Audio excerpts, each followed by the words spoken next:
Comrade Amarjit Kaur के इस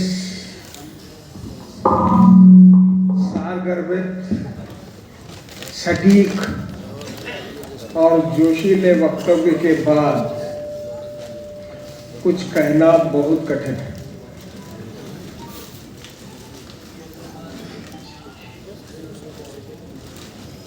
उन्होंने जिस तरह से आज के हालात,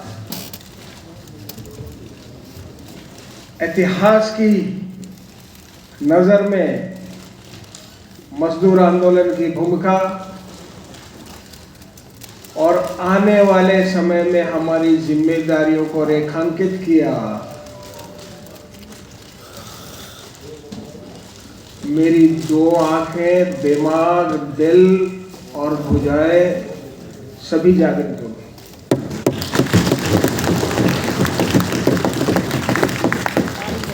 सम्मानित अध्यक्ष मंडल, साथी अमरजीत जी, मंच पर और मंच से इतर विराजे हुए अतिथिगण, प्रांत के अलग अलग हिस्सों से आए हुए प्रतिनिधि, देवियों और सज्जन,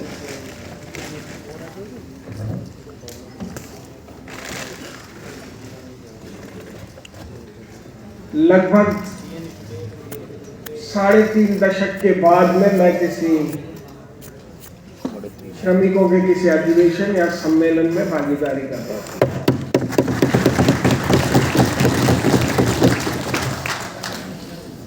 इस बीच एक मानसिकता, विशेषतः पिछले 2 दशक में यह बनती गई कि इस देश के अंदर ट्रेड यूनियन आंदोलन लगभग मृत प्राय हो गया। ये शायद मैं ही नहीं, मेरे जैसे मध्य वर्ग से आने वाले सभी लोगों की ऐसी मानसिकता है। लेकिन आज इस सभागार में आप सबको बैठे हुए देख करके, सीढ़ियों पर और अतिरिक्त कुर्सियों पर बैठे हुए देखकर और आपके आयु वर्ग का अनुमान देखकर मुझे इस बात का भरोसा हो गया है कि मजदूर वर्ग केवल जिंदा और जीतने के लिए बना है।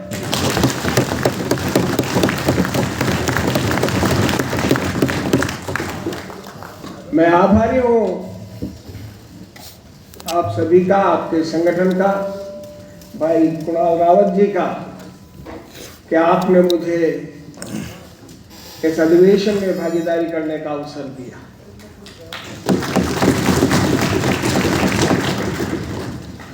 आपको बहुत बधाई।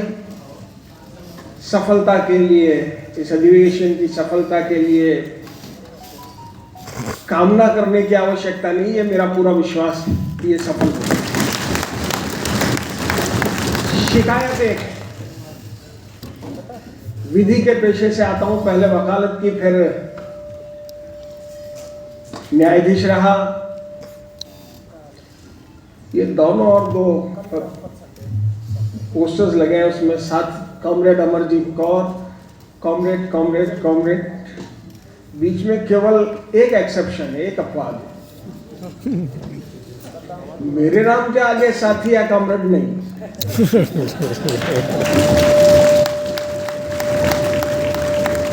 अगर ये लिख देते तो शायद मेरे को ज्यादा अच्छा लगता।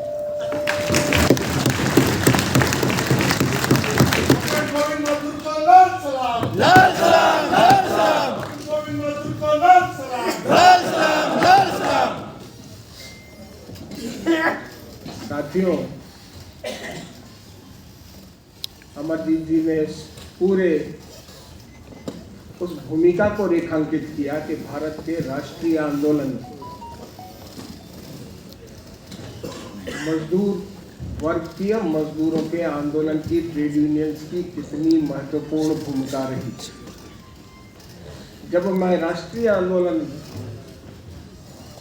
शब्द काम में लेता हूं तो इससे तात्पर्य भारत के स्वतंत्रता संग्राम और 15 अगस्त 1947 के बाद भारत के निर्माण, इन दोनों आंदोलनों का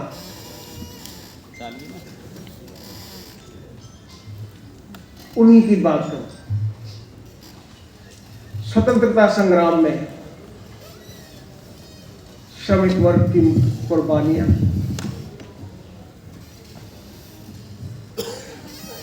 श्रमिक वर्ग के नेतृत्व में लड़ी गई लड़ाइयां और उससे हासिल किए गए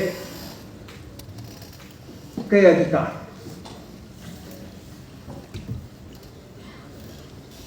trade union act, payment of wages act, workman compensation act, mines act, सबका संदर्भ अमरजीत जी ने दिया।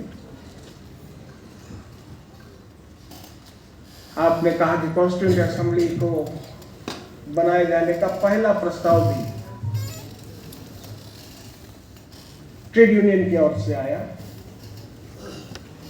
एम.एन. राय इसके बड़े प्रवक्ता उस वक्त रहे और उसी तरह आजादी के बाद भी ऐसा कोई अवसर नहीं रहा जब मजदूर वर्ग पर, बल्कि बहुत बड़े, क्योंकि आज की तारीख में हमें एक मल्टी क्लास सोसाइटी है, जहां भी जिस वर्ग के ऊपर कोई अटैक हुआ, हमारी ट्रेड यूनियंस, हमारे स्टूडेंट्स, हमारे किसान संघर्ष के लिए हमेशा अगुआ रहे और इस दरमियान सारे जो राइट्स मिले उनको सुरक्षित संरक्षित करने का आंदोलन भी ट्रेड यूनियंस करते रहे।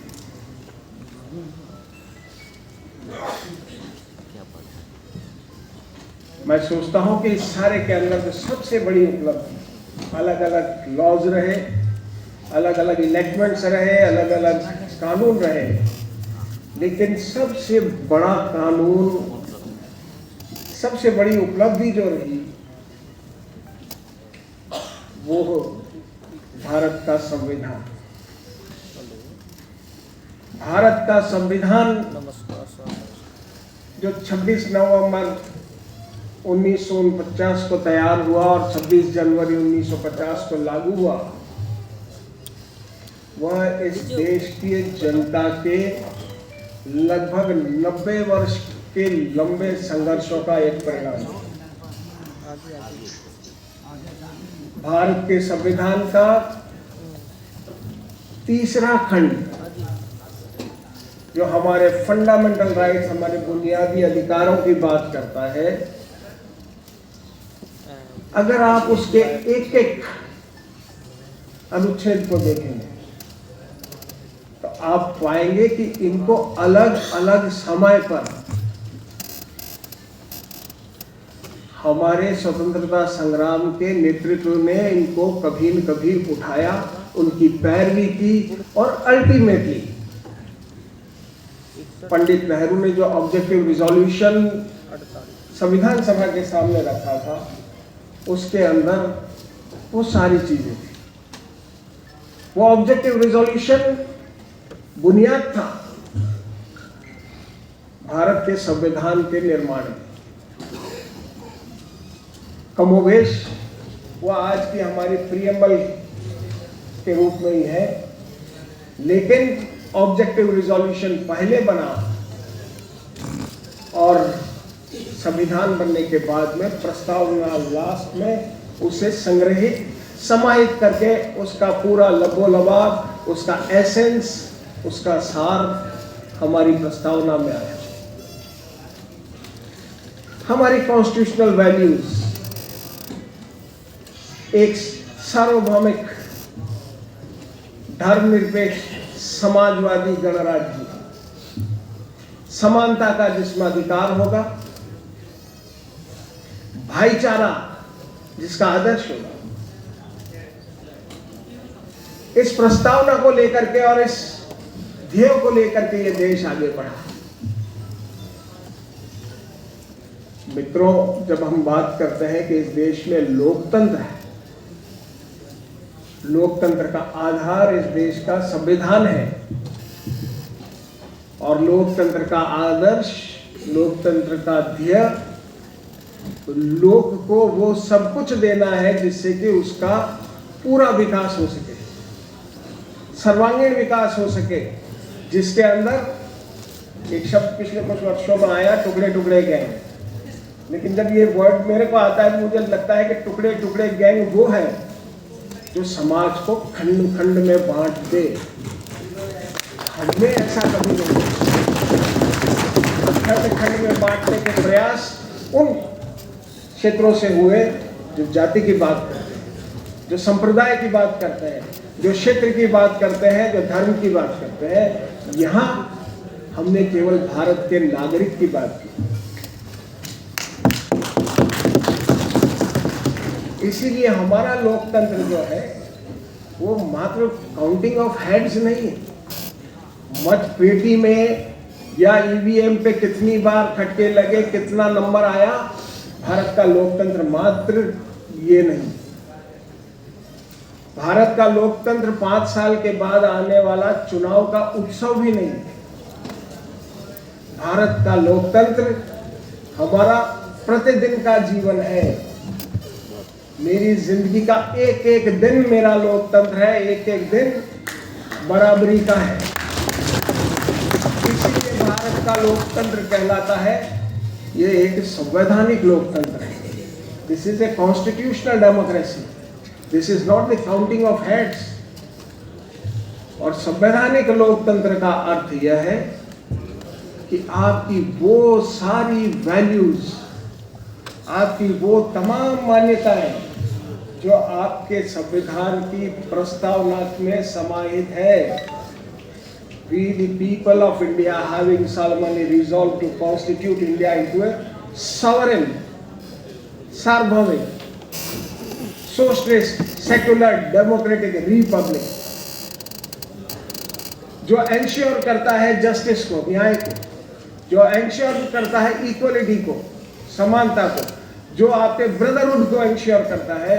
अगर ये मेरे जीवन में प्रतिदिन उपलब्ध है तो ही इस देश का लोकतंत्र है।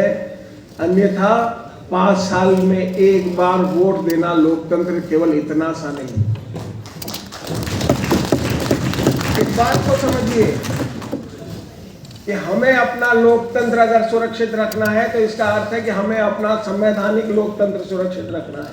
और इस संवैधानिक लोकतंत्र की सुरक्षा निसंदेह विधायिका से भी होगी, कार्यपालिका की भी अपनी एक जिम्मेदारी है। और जैसा अमरजीत जी ने कहा कि शायद न्यायपालिका का क्या रोल हो, उसके ऊपर मैं कुछ बोलूंगा। तो मित्रों, न्यायपालिका कहते हैं कि judiciary is custodian of our constitution. संविधान को, संविधान के संवैधानिक अधिकारों की अगर कोई कस्टोडियन है, उसका कोई संरक्षक है, उसको बचाने के लिए सबसे आगे आने वाला पहरुआ है, कोई संस्था है, तो वो न्यायपालिका है। जिस दिन एक न्यायाधीश की शपथ कोई व्यक्ति लेता है तो उससे तमाम और चीजों के साथ में निष्पक्षता और निडरता, इसकी अपेक्षा सबसे अधिक की जाती है। फेयर एंड फियरलेस, एक न्यायाधीश से पहली अपेक्षा ये की जाती है।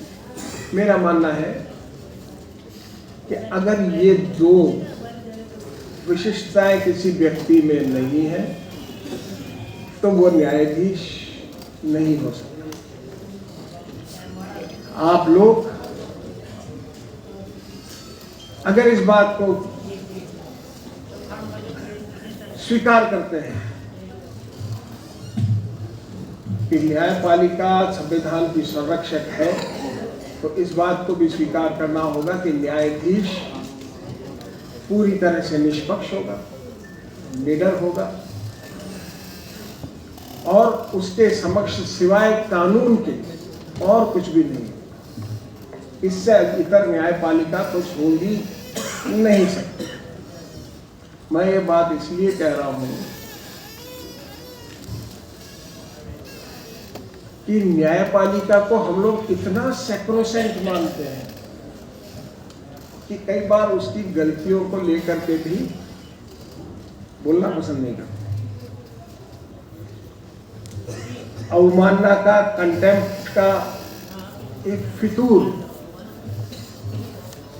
आम आदमी के ऊपर रहता है। मैं आपको ये बता दूं कि कंटेम्प्ट ऑफ कोर्ट्स एक्ट 1971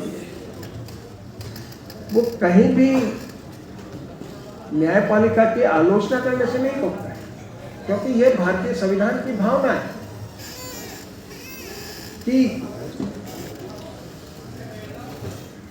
आप किसी भी संस्था को, चाहे वो विधायिका हो, चाहे कार्यपालिका हो, चाहे न्यायपालिका हो, अगर वो संवैधानिक दायरे में कहीं कार्य करने में कहीं चूक कर रही है तो उसकी ओर इंगित करेंगे। आपकी इंडेक्स फिंगर उस ओर जरूर जाएगी। बेईमानी में बदनाम नहीं करेंगे, मैलिशियसली स्कैंडलाइज नहीं करेंगे, लेकिन यह अधिकार है आम आदमी का कि वो न्यायपालिका को लेकर भी बोले। मैंने पिछले कुछ समय में देखा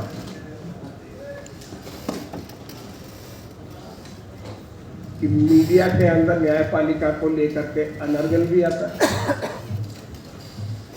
जब मैं मीडिया कह रहा हूँ तो वो सोशल मीडिया पे ज़्यादा कह रहा हूँ, क्योंकि आज की तारीख में वहाँ लिखने की जो स्वतंत्रता है शायद कहीं और नहीं, और मैं उसका सपोर्ट करता हूँ कि वो जब तक आपको आपके संवैधानिक मार्ग से, लोकतांत्रिक मार्ग से, आपकी प्राइवेसी से विचलित ना करे, तब तक हमें इस अधिकार की रक्षा करनी है।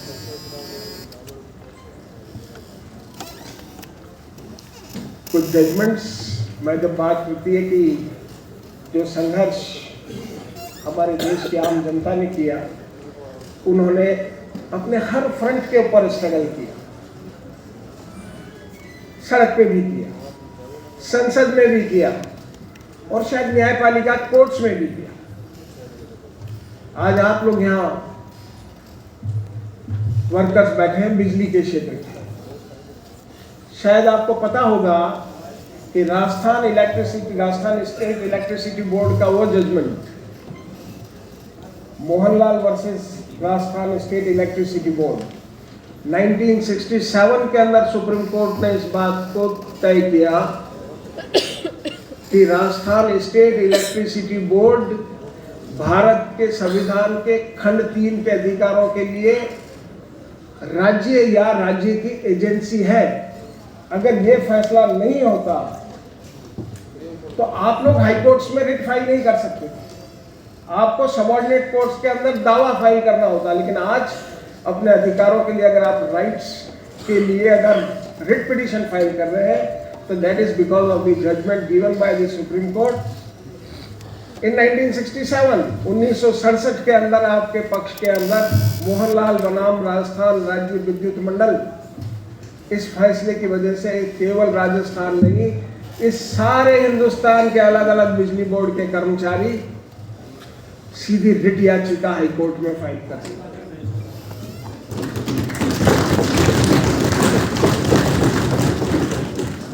शायद ये भी एक कारण है कि बिजली के क्षेत्र को निजी हाथों में दिया जाए, ताकि जो अलग अलग वक्त के ऊपर जो अधिकार आपको हासिल किए गए आप उससे भी बाहर आए। अगर जिस दिन आप लोग राज्य के कर्मचारी नहीं रहते या एक ऐसी संस्था के कर्मचारी नहीं रहते जिसे कि राज्य या राज्य की एजेंसी माना गया है, तो आप रिट पिटीशन तो कम से कम फाइल नहीं कर पाए। उस स्थिति के अंदर आपके सामने सारे के लिए या तो सिविल कोर्ट,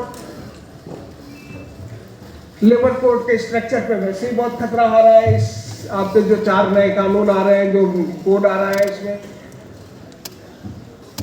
ऐसी स्थितियों के अंदर न्यायपालिका निश्चित रूप से एक ऐसा ऐसी संस्थान है, और ज़्यादा स्पष्ट शब्द में कहूँ तो एक ऐसा हथियार है जिसका उपयोग भी हम लोगों को सोच समझकर और पूरी शक्ति के साथ किया जाना चाहिए। अगर बेंगलोर वाटर सप्लाई केस नहीं आया हो, आप में से ज़्यादातर लोगों को शायद पता न हो कि बेंगलोर वाटर सप्लाई केस के अंदर यह तय किया गया कि उद्योग की परिभाषा क्या है। What is an industry? Industrial disputes act को अगर आप देखेंगे तो उसके दो तरह के उद्योग उसमें, एक है इंडस्ट्री, एक है इंडस्ट्रियल एस्टेब्लिशमेंट।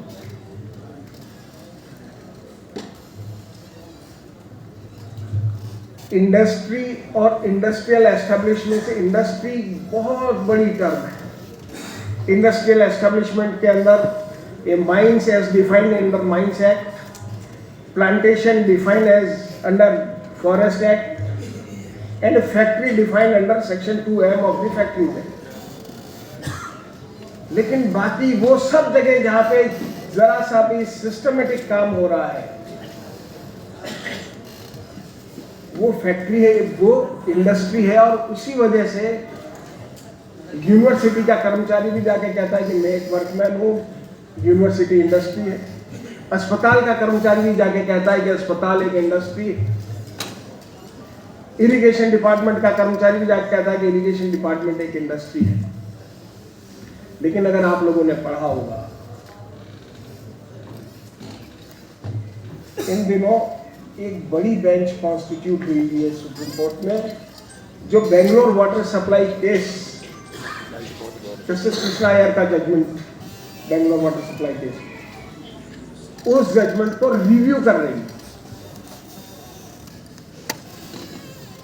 मुझे पता नहीं कि कितनी ट्रेड यूनियंस उसके अंदर सुप्रीम कोर्ट में उनका रिप्रेजेंटेशन है, लेकिन मेरा मानना यह है कि अगर उस रेट पिटीशन के अंदर जहां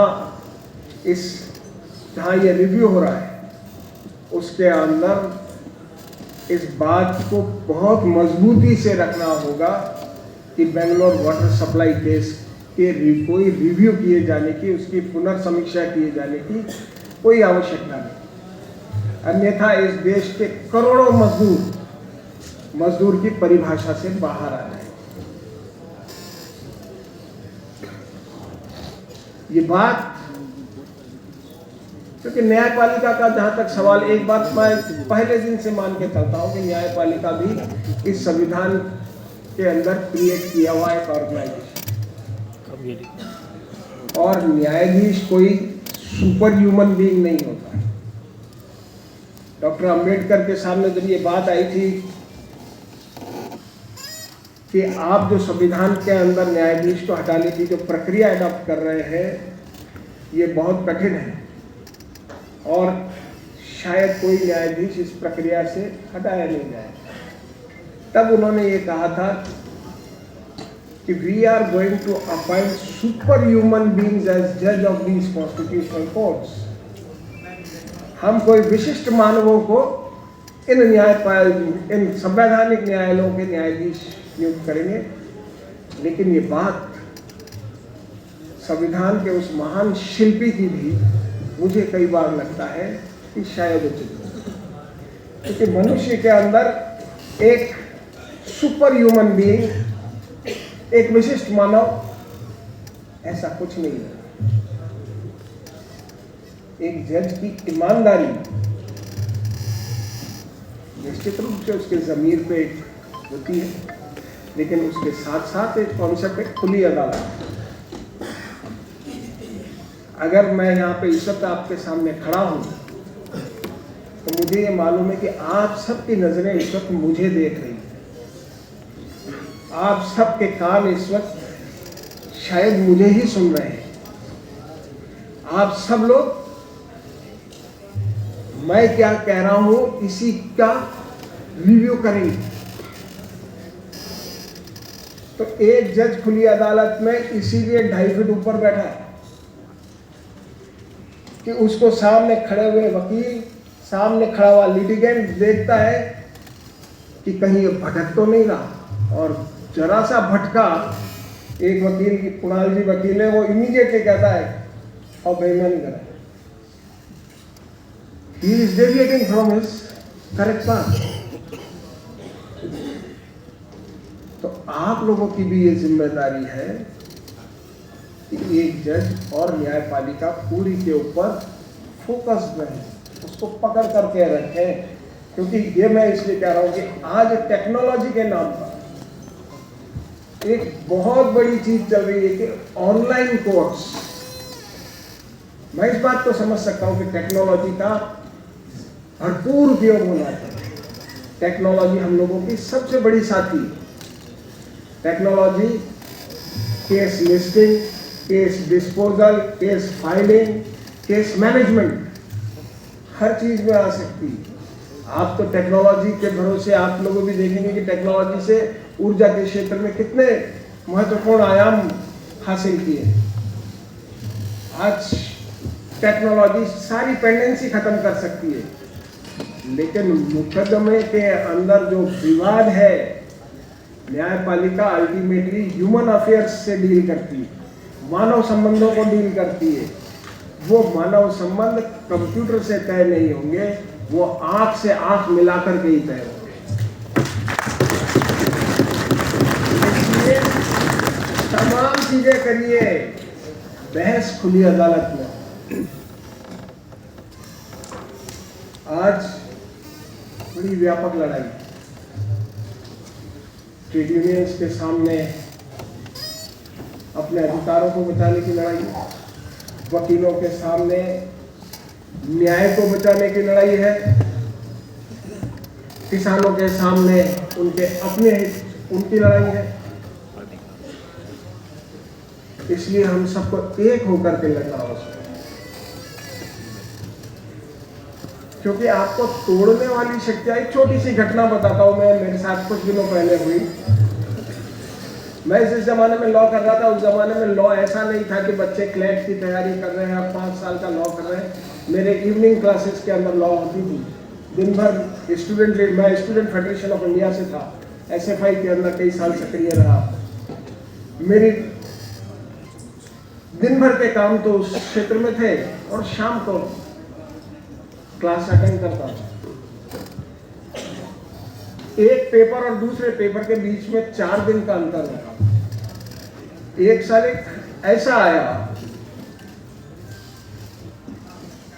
कि 3 तारीख के पास 7 तारीख को एग्जाम था, और 6 तारीख को अगर चंद्रमा दिख गया तो ईद होगी 7 को, और उसकी जगह एग्जाम 8 को होगा। लॉ की पढ़ाई उस जमाने में केवल रात में बैठ करके, पूरी रात बैठ करके करते थे। तो 6 तारीख को मेरी सारे दिन भर की यूनिवर्सिटी के चक्कर वगैरह वगैरह के बाद में मस्जिद पे जाकर के पूछने की थी कि चांद दिखा क्या था। अगर चांद दिख गया तो कल ईद है, छुट्टी है, एग्जाम परसों होगा, कल तैयारी करूंगा, नहीं तो आज करनी पड़ेगी। रात को 9:30-10 बजे मुझे मस्जिद के दरवाजे से ये सूचना मिली कि लखनऊ में चांद दिख गया है, कल ईद है। हिंदुस्तान के किसी मुसलमान को इतनी खुशी ईद की नहीं हुई होगी जितनी मुझे। मैं जोर से चिल्ला रहा कि कल ईद है। ईद मेरा अपना त्योहार। थोड़े दिन पहले मेरे घर के और मस्जिद के बीच की दूरी शायद 100 मीटर भी नहीं थी। वक्त के साथ साथ दूरियां इतनी हो गई कि मैं करीब 8-10 किलोमीटर उस जगह दूर पहुंच गया। थोड़े दिन पहले बाजार गया, पैदल चलते चलते उसी पवित्र दरवाजे पे पहुंचा, बात हुई, गले मिले। तो मैंने बातचीत में पूछा उनका, और क्या हाल है, कैसे हो? उसने कहा हालचाल तो सब ठीक है, पर अब तुम्हारी तरह आज़ादी से यहाँ कोई आता नहीं, गैर मुसलमान यहाँ आता नहीं। मुझे धक्का लगा, मुझे लगा क्या हम वाकई में इतने दूर चले गए? क्या हम एक दूसरे से विश्वास खो चुके हैं? जब हर चीज को देखा लगा कि आज हमारे सामने विश्वास का बहुत गहरा संकट है। और ये संकट ऐसे ही नहीं आया, ये पिछले 3 दशक के अंदर हर पल हर घड़ी इसको बढ़ाया जाता है। आज आप सबकी ये जिम्मेदारी है कि इस विश्वास अविश्वास की बढ़ती हुई खाई को कम से कम करें, इसे शून्य के स्तर पे लाए, तभी जाकर के हम उस भारत का निर्माण कर पाएंगे, उस देश का, उस दुनिया का निर्माण कर पाएंगे जिसका ख्वाब हमारे पिछली पीढ़ी ने देखा, जो हमने देखा और जो हमारा आदर्श है। बहुत अधिक समय नहीं लूंगा मैं। एक बार फिर आपको इस अधिवेशन की भरपूर सफलता की कामना के साथ, इस बात के साथ कि ये जो नौजवान सामने बैठे हैं ये जल्दी सफल ट्रेड यूनियन नेतृत्व संभालेंगे और इनकी अगली पीढ़ी इसी तरह समय हर अधिवेशन में आती रहेगी। ढेर सारी शुभकामनाएं।